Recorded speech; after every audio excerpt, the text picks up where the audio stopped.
Presentation शहरातील लोकप्रतिनिधींना दाखवण्यात आलं. किती रक्कमा प्रस्तावित करण्यात आलेल्या आहेत आणि कशा पद्धतीनं कॉरिडॉरची एकूण रचना असणार आहे? आम्ही जो कॉरिडॉरचा प्रकल्प नगरपालिकेने आणि जिल्हा प्रशासनाने तयार केला होता त्यावेळेला नगरपालिका अस्तित्वात नव्हती, नगरसेवक अस्तित्वात नव्हते. त्यानंतर निवडणुका झाल्या, परंतु बाय दॅट टाइम आमचा आराखडा शासनाकडे गेला मंजुरीसाठी आणि तो मंजूर देखील झाला. सो त्या आराखड्याची माहिती नगरसेवकांना देण्यासाठी आजची ही बैठक होती. जवळपास 3,993 कोटीचा हा आराखडा आहे आणि या आराखड्यातले वेगवेगळे घटक आणि कोणत्या कोणत्या बाबी समाविष्ट आहेत, पुनर्वसन धोरण कशा पद्धतीचं आहे, या सर्व बाबींची माहिती दिली आहे. अनेक प्रश्न नगरसेवकांनी उपस्थित केले, त्यांची उत्तरं देण्याचा आज आम्ही प्रयत्न केला आहे आणि आमचा हा प्रयत्न इथून पुढेही कायम राहील. इथून पुढे देखील नगरसेवकांसोबत नियमित बैठका होतील. साधारण किती रुपये रेसिडेन्शियल आणि कमर्शियलला दिले गेले आणि किती क्षेत्र, किती बाधितांची संख्या आहे? आम्ही निवासी व्यावसायिकांना 100 चौरस फुटाचा गाळा देण्याचं नियोजन केलं यजमान कृत्याच्या बदल्यामध्ये. व्यावसायिक दुकानदार जे आहेत त्यांना आम्ही 52 ते 66% जागा परत देण्याचं नियोजन केलंय. म्हणजे एखादी व्यक्ती समजा 1000 चौरस फुटाची मालक असेल, व्यावसायिक जागा असेल, तर त्याला 4 कोटीचा मोबदला मिळू शकतो. परंतु जर त्याला व्यवसायासाठी जागा 50% हवी असेल तर त्यातले 80 लाख रुपये कमी करून घेतले जाऊ शकतात. आराखडा MRTP कायद्यानुसार राबविण्यात येणार आहे. सॉरी, रेसिडेन्शियलचा दर व्यावसायिक दराच्या 50% असतो, त्याप्रमाणे रेसिडेन्शियलचे दर. किती क्षेत्र बाधित होणार? एकूण निवासी बाधित 466च्या आसपास आहेत, 700च्या आसपास व्यावसायिक बाधित आहेत आणि भाडेकरूंची संख्या जवळपास 207च्या आसपास आहे. भाडेकरूंना उत्पन्नाची नुकसान भरपाई मिळेल आणि त्यांना गाळा मिळेल, परंतु तो कॉरिडॉरच्या बाहेरच्या क्षेत्रामध्ये. क्षेत्रफळ 100 चौरस मध्ये. एकूण भूसंपादन किती क्षेत्रफळाचं? भूसंपादन जवळपास 6 हेक्टरचं भूसंपादन आहे, म्हणजे 15 एकर जागा इथली भूसंपादित केली जाणार आहे. संभाव्य बाधितांना कॉरिडॉरचा नकाशा मान्य नसेल किंवा त्यांचा त्याला आक्षेप असेल तर कायदेशीर प्रक्रिया. यापूर्वी जेव्हा आपण MRTP कायद्याअंतर्गत 37(2) प्रस्ताव केला होता त्यावेळेस देखील आपण लोकांचे आक्षेप मागवले होते. 2000 पेक्षा जास्त आक्षेप आले होते आणि ते आपण शासनाकडे पाठवले होते. याच्याही नंतर जेव्हा भूसंपादनाची प्रक्रिया सुरू होईल तेव्हा प्रत्येक मालमत्ता धारकांना नोटीस दिली जाईल, त्यांचं म्हणणं ऐकून घेतलं जाईल. परंतु नकाशा आम्हाला मान्य नाही याच्यावरती जर आराखडा मंजूर झाला असेल, DP मंजूर झाला असेल तर त्यामध्ये बदल होणं माझ्या दृष्टिकोनातून शक्य नाही.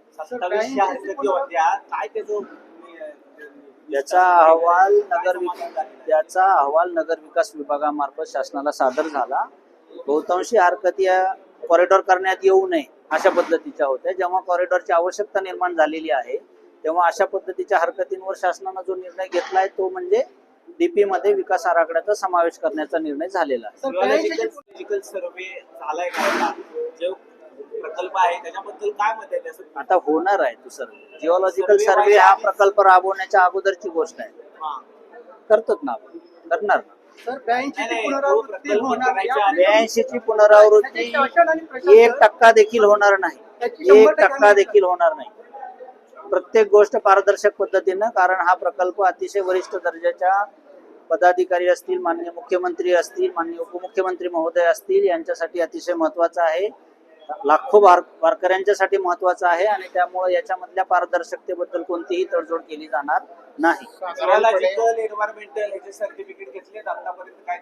अशा पद्धतीचे प्रश्न उपस्थित केले जाऊ शकत नाही. तुम्ही माझ्या आराखड्यामध्ये जेव्हा मी नोटीस काढेल, तुम्हाला जर ऑब्जेक्शन असेल ना तर तुम्ही योग्य फोरम पुढे त्याला चॅलेंज करा. त्या फोरमला ठरवता येईल. आम्ही जे सर्वे झाले ते तुम्हाला सांगू. मी तुम्हाला मूलभूत उत्तरच देतो आहे. तुम्हाला माझ्याकडून तोंडीच उत्तर कशासाठी हवं? मी लेखी देतो. तुम्ही लेखी मागा, मी लेखी देतो. उत्तर काय असणार तुम्ही लेखी विचारा, मी लेखी देतो. मंत्रालयात मुख्यमंत्र्यांसोबत बैठक झाली. पूर्ण आराखडा बघितल्यानंतर याबद्दल काय भावना व्यक्त केल्या? आराखडा ज्या पद्धतीने नगराध्यक्ष म्हणतात की याबाबत थेट आम्ही मुख्यमंत्र्यांशी चर्चा करू, विश्वासात न घेतल्यामुळे. नगराध्यक्ष हे इथले प्रतिनिधी आहेत, माननीय मुख्यमंत्री महोदय देखील प्रतिनिधी आहेत. या दोन्ही व्यक्तींना आपापसात म्हणजे संपर्क साधण्यासाठी प्रशासनाची कुठलीही अडकाठी आहे नाही. म्हणजे एखाद्या सभेमध्ये त्यांना बोलता नाही आलं असे कदाचित त्यांचं म्हणणं असू शकतं. पण यानंतरही त्यांना अनेक वेळा माननीय मुख्यमंत्री महोदयांशी बोलता येईल. तो संवाद कुठेही थांबलेला नाहीये, कुणीही थांबवलेला नाहीये.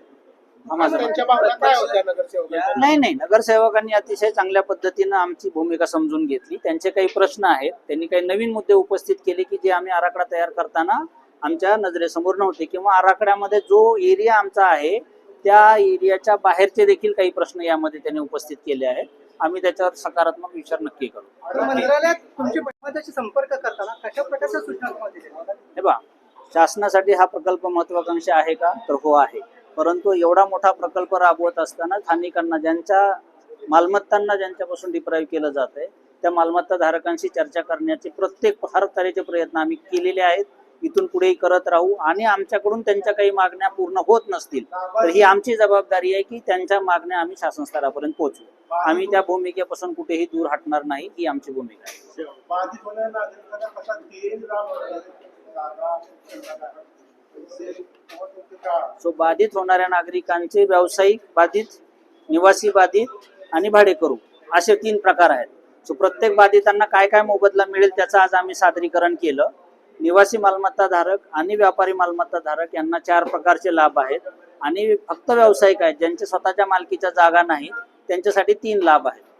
येस. प्रत्यक्ष कृती काय असणार आहे? अजून इथून पुढे प्रक्रिया कशी काय असणार? इथून पुढे प्रक्रिया अशी होईल, साधारणतः नगरपालिकेकडून हा ठराव आमच्याकडे भूसंपादनासाठी येईल. आम्ही याची संयुक्त मोजणी करू. त्याही वेळेला प्रत्येक प्रॉपर्टी धारकांना नोटीस दिल्या जातील. संयुक्त मोजणी होईल आणि त्यानंतर खाजगी वाटाघाटीनं भूसंपादनाची प्रक्रिया सुरू केली जाईल. त्याच्यासाठी साधारणतः 2 महिन्याचा कालावधी देण्याचा आमचा मानस आहे. जी लोक खाजगी वाटाघाटीला तयार होतील त्यांच्या मालमत्ता आम्ही वाटाघाटीनं संपादित करणार आहोत, आणि ज्यांच्या मालमत्ता खाजगी वाटाघाटीनं संपादित होणार नाहीत त्यांच्या मालमत्ता MRTPचं कलम 126 त्याच्या 126 पोट कलम 4 अंतर्गत संपादित केल्या जातात. आपण जो 30 महिन्याचा कालावधी सादर केला त्याची प्रक्रिया मग आतापासून सुरू झाली असं म्हणतात. ऑलमोस्ट सुरू झाली असं समजायला हरकत नाही. आमचं फक्त एक छोटंसं काम म्हणजे पुनर्वसन धोरण जे आहे ते शासन स्तरावर मंजूर होण्याच्या प्रक्रियेत आहे. ती शेवटची मोहर आहे आमच्या प्रकल्पाला मिळणारी, शेवटची ग्रीन सिग्नल आहे. तो मिळाला की आमची प्रक्रिया सुरू होईल. अनेक प्रकल्प बाधित किंवा नगरसेवकांमध्ये चर्चा आहे की बाधितांच्या ज्या पुनर्वसनाच्या रक्कम आहेत त्या तुटपुंज आहेत. काही लोकांनी मांडले की व्यावसायिक किंवा इथल्या बाजारभावापेक्षाही जास्त अपेक्षित आहे, यासाठी त्यांना मार्ग असणार आहे. कसं आहे की मार्ग आहे आणि आम्ही दाखवत नाही असा प्रयत्न आम्ही कधीही केला नाही, करणार नाही. मार्ग असेल तर तो आम्ही पण प्रयत्न करतोय, शोधतोय. मार्ग काय आहे तर या ठिकाणी जास्तीत जास्त दराने जर झालेले व्यवहार उपलब्ध असले असते तर आपल्याला एक मोठा सपोर्ट त्याने मिळाला असता. मंदिराच्या जवळ असल्यामुळं या मालमत्तांची खरेदी विक्री होत नाही आणि हा फार मोठा ड्रॉबॅक आहे. आणि झाली तरी ती अतिशय छोट्या एरियाच्या काही झालेल्या आहेत, त्यामुळं फार मोठ्या प्रमाणावर विक्री व्यवहार नसणे आणि त्या विक्री व्यवहारातल्या किमती मोठ्या स्वरूपात नसणे ही मोठी अडचण आहे. शासनाला पैसे देण्यामध्ये अडचण नाहीये किंवा शासन स्तरावरून असं कुठलाही इंडिकेशन नाहीये की मोबदला कसा कमी होईल. पहा, मोबदला देत असताना कायदेशीर चौकट बघावी लागेल. त्या चौकटीमध्ये जे मला देता येते ते देण्याची आमची भूमिका आहे. थँक्यू.